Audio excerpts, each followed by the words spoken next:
দাদাই তো তোকে ভুলেই গেছে। তোর দাদাই আমাকে নিজে থেকে ভুলে যাননি উর্মি, ওনাকে আমাকে ভুলিয়ে দেওয়া হচ্ছে, সেটা তুইও খুব ভালো মতো।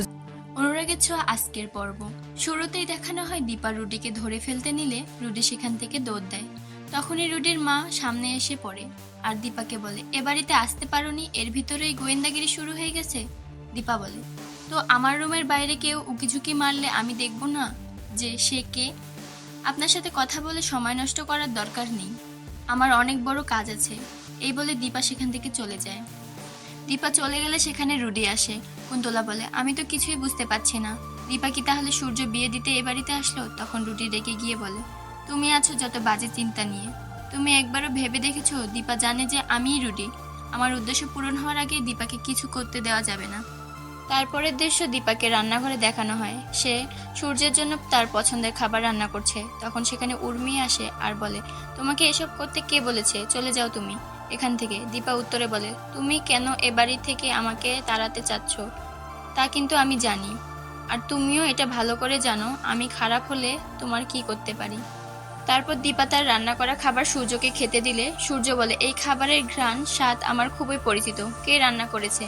দীপা কিছু বলার আগেই চারু বলে, আমি রান্না করেছি। তখন দীপা বলে, মিথ্যা কথা, আমি রান্না করেছি। সোনা রেগে গিয়ে বলে, বাবাকে একটু খেতে দাও শান্তি মতো। তখন দীপা চারু আর উর্মিকে বলে, মিথ্যা কথা বললেও তুমি কখনোই এরকম সূর্যকে রান্না করে খাওয়াতে পারবে না।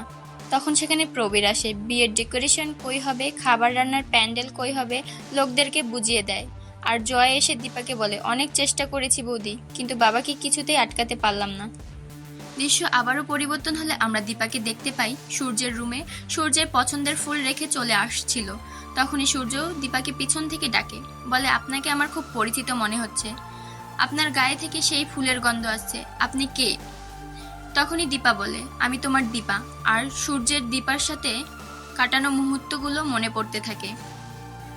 কিন্তু পিছন থেকে রুডি তাদেরকে লুকিয়ে লুকিয়ে দেখছিল। সে চিৎকার করে বাড়ির সব লোকজনকে জড়ো করে। সবাই আসলে উর্মি বলে, তুমি এখানে কি করছিলে সূর্যের সাথে? আমি জানতাম তুমি এই বিয়েটা হতে দিবে না। সোনাও রেগে বলে, সব দোষ এই মহিলার। তখন সূর্য সবাইকে থামতে বলে আর বলে, দীপার কোনো দোষ নেই, সে তার কাছে আসেনি, বরং সেই দীপার কাছে গিয়েছে, কারণ দীপাকে তার খুব চেনা লাগছে।